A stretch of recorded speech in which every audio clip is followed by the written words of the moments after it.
Hi everyone and welcome to Module 3. First of all, let me apologize for my croaky voice. I don't know what's going on with it. Maybe too much talking to you on videos, I'm not sure.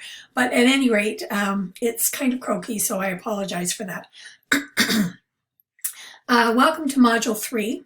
I should tell you that this picture is actually down at the end of my street, pardon me, just off Dallas Road and looking out over the strait. And this is my son Chris standing there at a visit to me I don't know, 3 years ago maybe, wandering around in the rocks down there and just having a great old time throwing stones in the water. And it just seemed like the perfect one for this particular module, so I hope you enjoy it. Anyway, yes, male is a gender too. And why do I say that? Because often when we think about the word gender, we may assume that we will be exploring the non-normative gender position. So in this case, it would be women in the sense that they tend not to have the same kind of social positioning as men. However, in the past several years, following on feminist scholarship, a growing body of work has begun to explore understandings of masculinity and how men and women, and all those within the spectrum of gender, are positioned in the world individually and in relation to one another.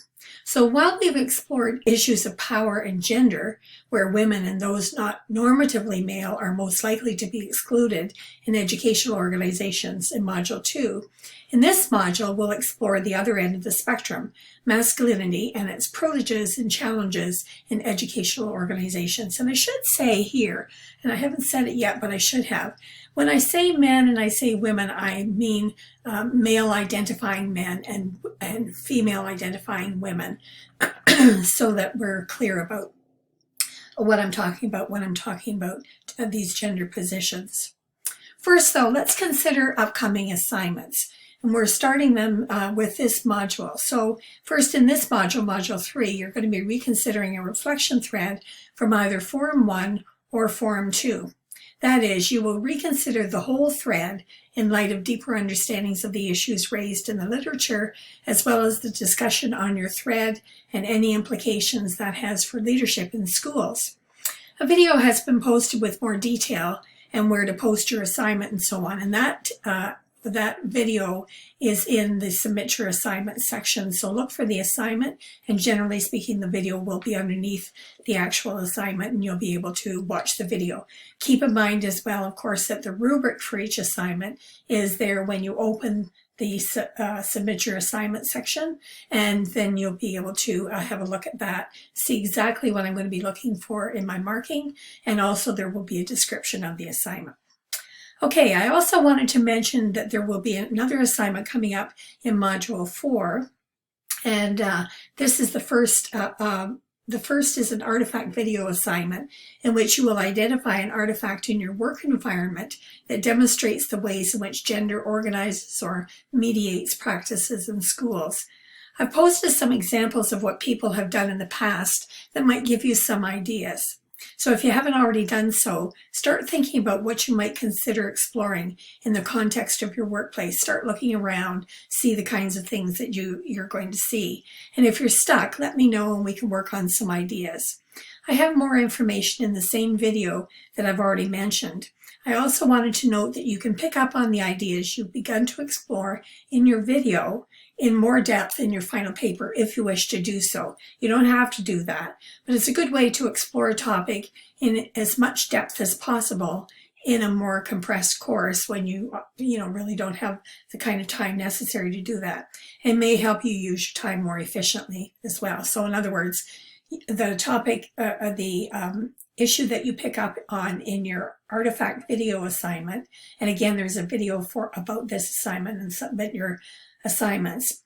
In terms of that assignment, the topic that you introduced, you can pick up again in your final paper. And the reason that saves time, of course, is because you've already started to develop some information around support readings and that sort of thing.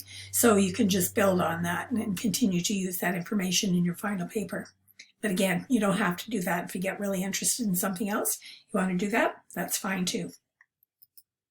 Okay, When we look at these pictures, we see some examples of a significant disruption of gender roles and their implications both in terms of the larger society. So we've got, for example, here pictures of the Women's March. This was right after Trump's inauguration, so this is a while ago now, where millions of women and men, my son included, protested what he had signaled throughout the campaign about women and minorities through his words and actions, and the likely and now we see evidence of direction of policy around women and women's bodies. We have men and women speaking out on behalf of women and gender justice that includes men as gender roles are reconsidered.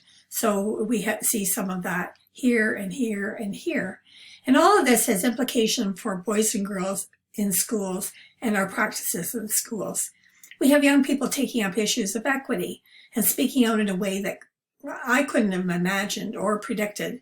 So the moment we are in is one of change. Challenges that threaten to move society back to familiar patterns that created inequity, but also social action and resistance in support of social change that will bring, we hope, greater equity for all. So we're in a real moment of transition and resistance that's interesting and challenging and sometimes kind of scary.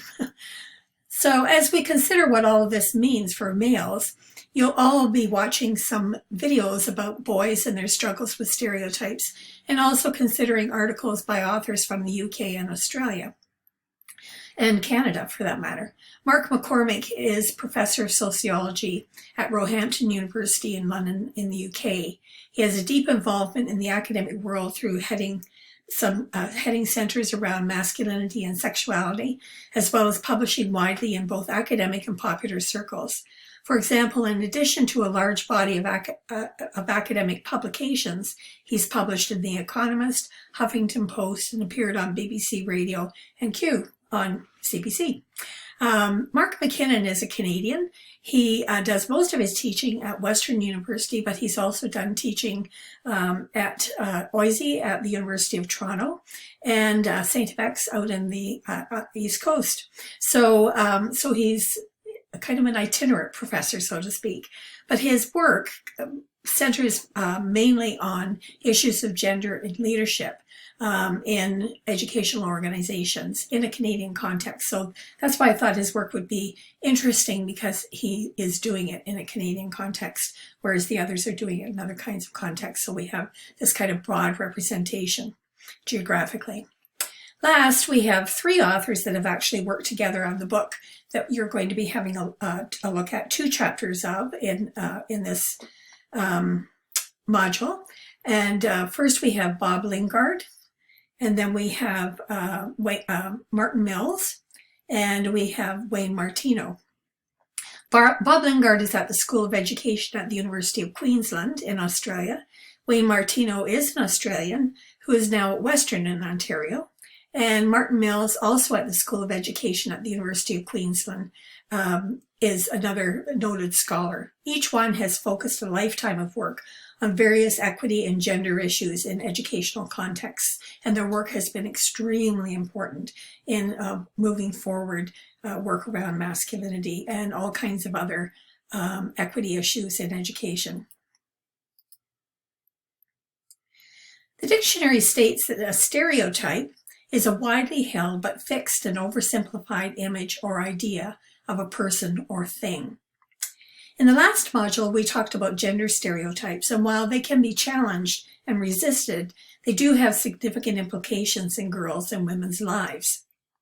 In our last module, we talked about stereotypes in organizations, and we also talked about how social and economic reorganization, including in schools, intersected with these stereotypical understandings of how gender was performed by us each day in ways that were detrimental to girls' educational opportunities and women's career aspirations. When talking about masculinity and schooling in this module, McCormick and Lingard refer to stereotypes as hegemonic. In this case, hegemonic masculinity. That is, our actions are enacted, often subconsciously, in response to normative expectations around gender, which are reinforced and perpetuated through both the hidden curriculum, the everyday informal interactions in schools, as well as the structural impacts of schooling through things like the curriculum, policies, rules and regulations, and so on. As a result, students engage with these expectations and stereotypes embedded in school life, that is, systemically embedded in school life, and negotiate their gendered identity within them. This is a dynamic and not entirely predictable process, of course. And as we saw in the video in Module 1, students may conform, resist, ignore, sometimes never, always, and in very complex ways. Max Weber was a sociologist who was highly instrumental in how we understand the bureaucracies that we have discussed as highly gendered. Many years ago, as the world shifted from a world built on community and relational values to one that is in terms of farming communities and that sort of thing, to one that was becoming industrialized and bureaucratized, Weber considered how informal and especially the formal expectations of those engaged in public and industrialized institutions had changed. He called this phenomenon the iron cage. He was attempting to describe the ways in which an increasingly rationalized and bureaucratized organization were dominated by technical rational rules that governed interactions in workplaces and social institutions, all of which were becoming less and less about human values and more about organizational needs. The result, and this was like in the 1800s, and early 1900s, the result he observed was a break in human relationality through the steady rise of bureaucracies and the need within capitalism to acquire rather than make, share, or barter for things in order to maintain the new economy. We now understand these bureaucracies as highly gendered too. The shifting social economic world may explain the increasing reliance on stereotypes, especially in a world that seemed fraught with danger and fear of change, rather than more unpredictable relationships to maintain a reliable social order. In these organizations, men led and women served. These gendered organizations reflect gendered stereotypes that have become what some sociologists refer to as the man box, or as Charles Glickman wrote, the act like a man box. Of course, there's an act like a woman box too. He prefers this terminology to acknowledge the performative element of gender. That is, we perform the gendered roles that we play. So what's in the box? Well, let's have a look at them. In the Act Like a Man box, we have several characteristics that you're probably familiar with if you've watched any of the videos that we've talked about so far. And listen to the articles in the last module. The ideal, now we're talking about an ideal here, and of course none of us conform to all of these, but the ideal male persona would be handsome, strong, stoic, rational, tough, powerful, would acquire status and money, would be good at sports, would be, of course, sexually attractive, and would be straight. And this is kind of the ideal male norm that all men kind of bump up against and in one way or another conform or don't conform. And of course, on the other side, we have the Act Like a Woman box. And here we have, and we can see kind of a comparison between these characteristics as we go down the list. An ideal woman would be pretty, would be somewhat fragile, would be emotive, would be caring, would react to circumstances with deference, would be more dependent or contributing rather than powerful and tough, would be fit. And of course, that has a kind of different connotation than being good at sports, but there's a link there as well. Both need to be sexually attractive to fit that norm completely, and both need to be straight. So here we have the ideal, what are considered the stereotypical ideals for females. And of course, all females bump up against these characteristics as well. Again, we can see how stereotypical notions of gender map onto bureaucratic norms in ways that powerfully shape how gender is performed and rewarded in organizations, as we look at things like males needing to be tough, whereas women need to be caring. And what meaning does that have in an organization that prefers this side of the stereotypical norms?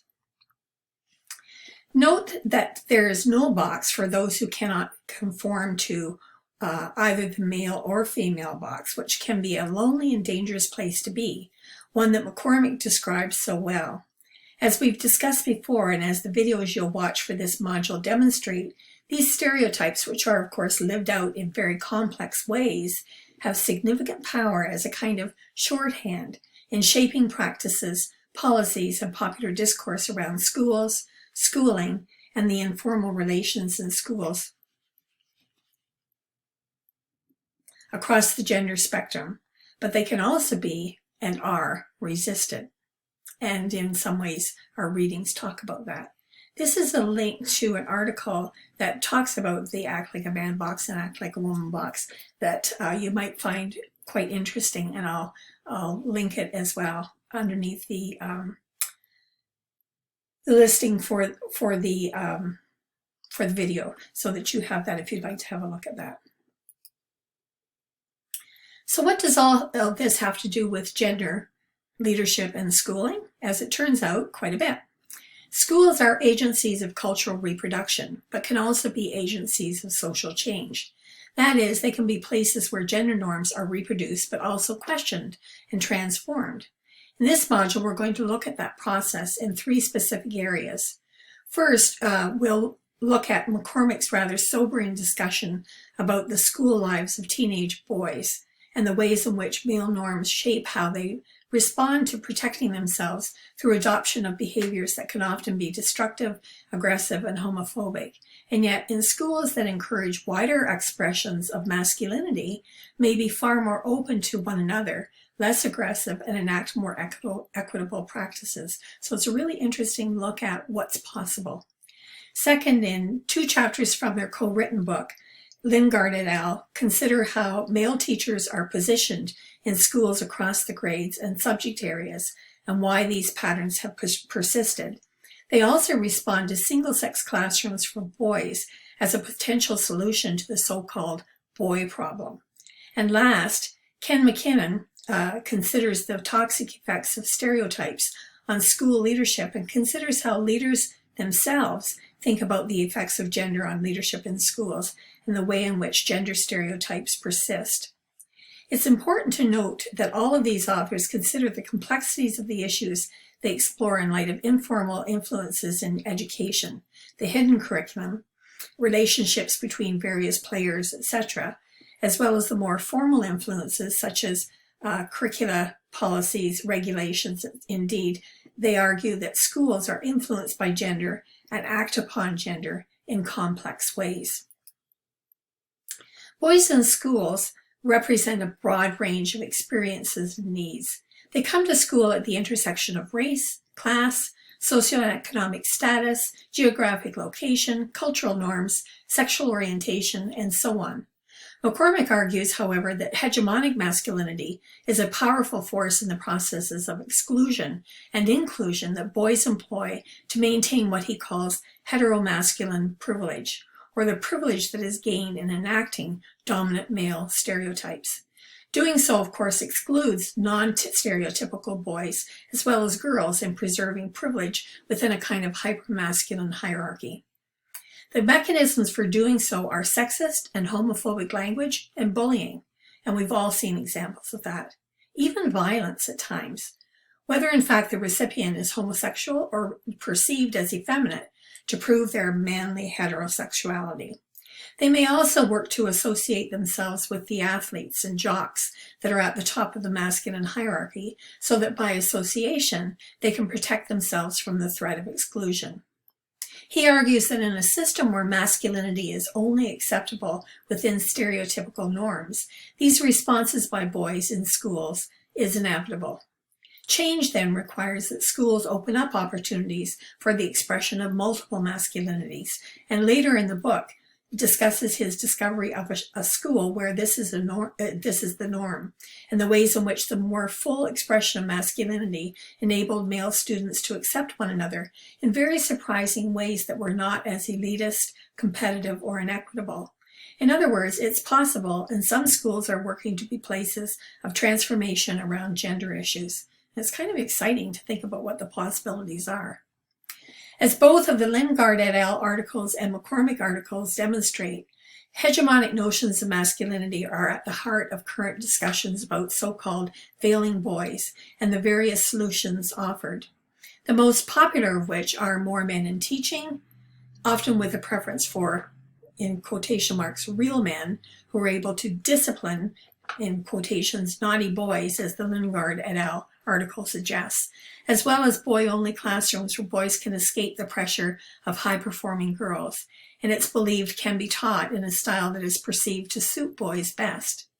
These solutions, Lingard et al. Argue, are essentialist and simplistic, assuming a one-size-fits-all notion of masculinity in teachers and students that has done little to shift gender norms. Further, these simplistic ideas do not ask questions about which boys are failing, or which men need to be teaching in order to improve results for middle-class students from the dominant cultural group. So while there is some evidence to show that minority boys benefit from having a male teacher from their cultural group, research does not support the notion that simply matching a male student with a male teacher is going to resolve the so-called boy problem. It's much more complex, and they can explore that in the 2 chapters that are a part of this module. Instead, by homogenizing the category boy, hegemonic masculinity is not challenged, nor are homophobic behaviors questioned. In fact, as Matt Pinkett in this article from The Guardian suggests, and Lingard et al. Corroborate in their research, stereotypical masculinity is at odds with academic achievement. If that's the case, then this would help explain why some boys do not achieve their academic potential unless they are provided with an opportunity to interpret masculinity more broadly. That is, as Lingard et al. Argue, if single-sex pedagogy organizes learning based on belief in stereotypical masculine norms, then it perpetuates harmful patterns of interaction by not calling this connection between stereotypical masculinity and learning into question, and therefore doesn't offer boys the opportunity to explore broader forms of masculinity or offer a space to those boys who already express their masculinity in non-traditional ways. Alternatively, teachers like Matt Pinkett and some of the teachers in the case studies in the Lingard et al. Article offer an alternative approach that challenges stereotypes and provides a broader repertoire of masculinities. In doing so, they break the link between the real men kind of masculinity being at odds with academic achievement and open up a broader range of opportunities to engage with schooling opportunities. Gender expression within the constraints of stereotypical male norms affects the work of male principals too. For the past 3 decades, principals have been caught up in a fast-moving vortex of structural and curricular and organizational change that has shifted power and responsibility between the government, board, and principals' offices.